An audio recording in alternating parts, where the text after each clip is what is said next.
All right, tonight we have an explosive new chapter in Mueller's partisan witch hunt. Now, we have now entered a dangerous new phase, and there's no turning back from this. It is clear, as I have been warning, Mueller is out to get the president, and it appears at any cost. Here's what happened. Upon referral from special counselor Robert Mueller, the FBI has raided the office, the home, and the hotel room of Michael Cohen, the personal attorney of the President of the United States. Now, the FBI reportedly seized records related to Cohen's payment to this porn star, Stormy Daniels, among other items. And according to Bloomberg tonight, this all came after the Deputy Attorney General, Rod Rosenstein, recommended that the Cohen investigation be pursued by federal prosecutors in New York. Now, keep in mind, Cohen was never part of the Trump administration or the Trump campaign. This is now officially an all-hands-on-deck effort to totally malign and, if possible, impeach the president of the United States. Now, Mueller and Rosenstein have declared what is a legal war on the president. And a source close to President Trump tonight is telling Fox News that Mueller's investigation is way out of control. My message tonight to Mueller is simple. If you have evidence of collusion, any at all, show it to us or end this partisan investigation. The country is hanging by a thread tonight, and you don't seem to care.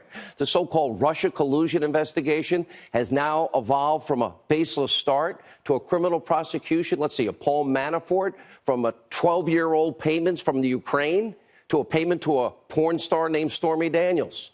Now, Mueller and Rosenstein, they're truly fulfilling the mainstream media's fantasy here, at least attempting to. Now, in fact, despite all of today's major breaking news, the fake news was totally obsessed with all Michael Cohen.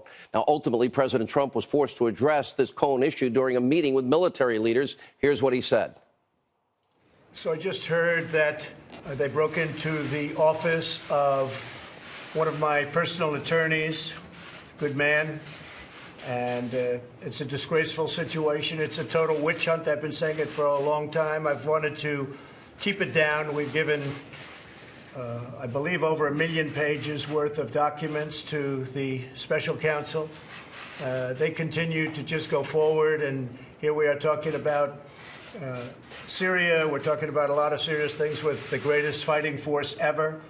And I have this witch hunt constantly going on. It's a disgrace. It's frankly a real disgrace. It's an attack on our country in a true sense. It's an attack on what we all stand for.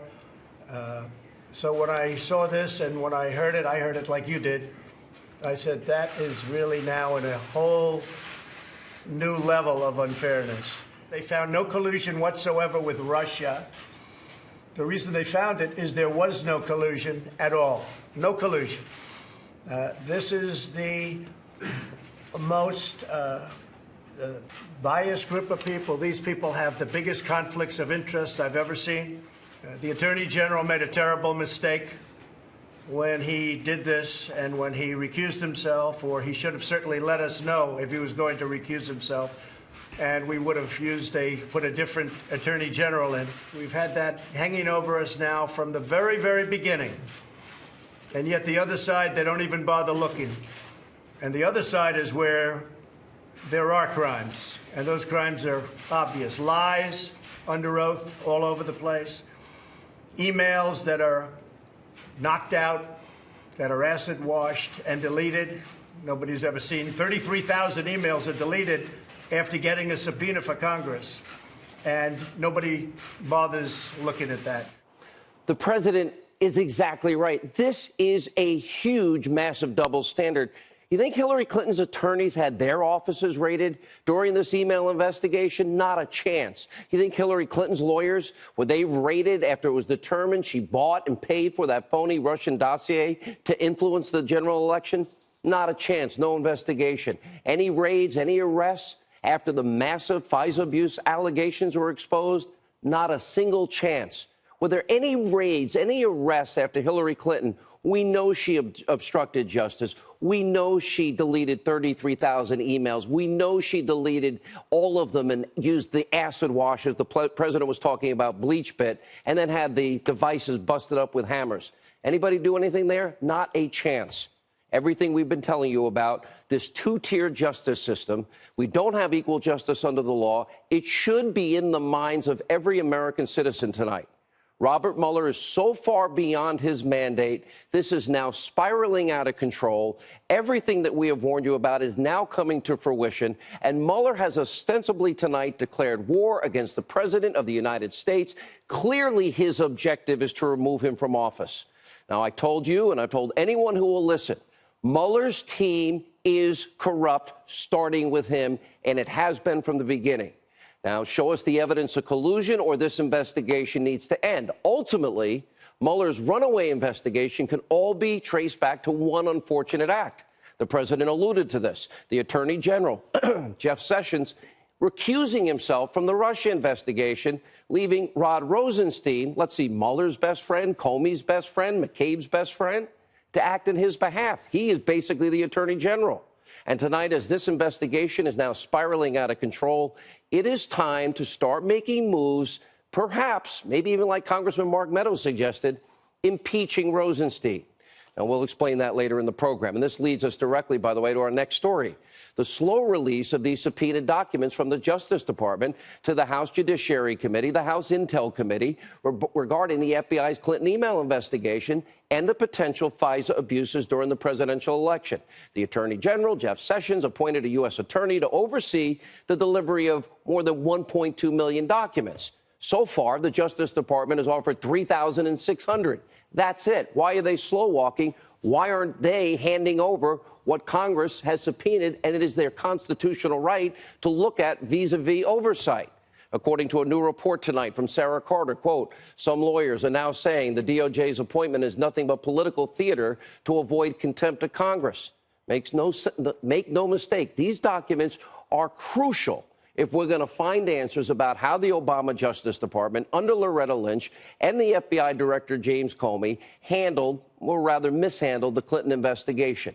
These documents will shed light on how Hillary was cleared of all charges. I've never heard of an exoneration before an investigation before, and I doubt any of you have as well. These documents could show how the FISA system was used to spy on a presidential campaign and how they lied to FISA court justice. Why won't the Justice Department release the unredacted FBI memo that Devin Nunes of the House Intel Committee has been demanding? What was used, of course, to justify the entire Russia collusion investigation to begin with. Now, this is more than frustrating, and just one more example that we now live in a country with a two-tier justice system. This is what I've been warning you about. The FBI is more than capable of tracing a Russia collusion investigation somehow to a porn star and the door of Donald Trump's personal attorney, Michael Cohen, but the Justice Department of the United States of America is slow-walking and purposely not even releasing documents they have in their possession that has been subpoenaed by the United States Congress, the Judiciary Committee, the Intel Committee. It's shameful. This should alarm every person watching this broadcast tonight. And we'll have a lot more on that in a few minutes. Alan Dershowitz, Sarah Carter, Greg Jarrett are all here.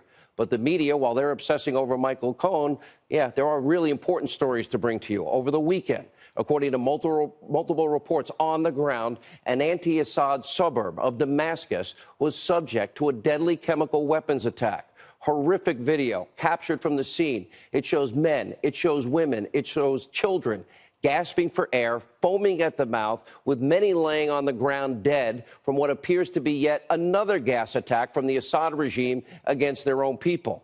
And as we speak, the president is once again weighing his options in Syria. And here's what the president said about this earlier today.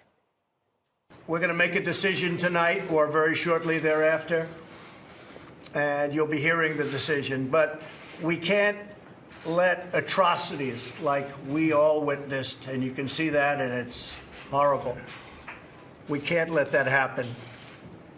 In our world, we can't let that happen, especially when we're able to, because of the power of the United States, because of the power of our country, we're able to stop it. We have a lot of options militarily, and we'll be letting you know pretty soon. Okay? Thanks, everyone. Thank you all. Probably after the fact.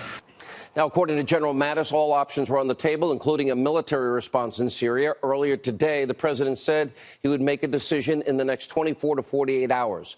Russia and Iran are now coming to Assad's defense, denying Assad actually launched the chemical attack. And as I have said many times on this program, just one more reason this flawed Iranian nuclear deal needs to be canceled immediately. I believe the president will do that soon. Now, as the president said, Russia should also be paying a big price for supporting Assad, including new sanctions and political restrictions. And, of course, this comes a little over a year after President Trump, remember, he launched dozens of cruise missiles, heavily damaging an airbase in Syria after a similar gas attack in 2017. And sadly, this also comes after years of complete and utter total inaction from the Obama administration. Remember, Obama's imaginary red line in the sand and the price we've now paid. This goes back to 2012. We have communicated in no uncertain terms with every player in the region that that's a red line for us, and that there would be enormous consequences if we start seeing movement on the chemical weapons front or the use of chemical weapons. That would change my calculations significantly. Now, of course, the red line was crossed, Obama's bluff was called, and the region fell into complete and utter chaos with many subsequent gas attacks to follow. Then in 2013, the Obama administration struck an utterly laughable diplomatic agreement with Assad, which guaranteed the removal of 100% of the chemical weapons from Syria. Okay, I guess they're not gone. As it turns out, murderous dictators are not exactly trustworthy, and Obama's policy in Syria ended up being a total failure, left to the president now to rectify. So with action now imminent in Syria tonight, we'll bring you any breaking developments as they happen. Also tonight, in an attempt to get ahead of James Comey's impending book tour, the former Attorney General, Loretta Lynch, is now speaking out, trying to explain some of, well, her unusual and potentially illegal actions during the FBI's Clinton email investigation back in 2016. Remember when Lynch directed the FBI director, James Comey, to call Clinton's criminal investigation a, quote, matter, not an investigation, and he listened.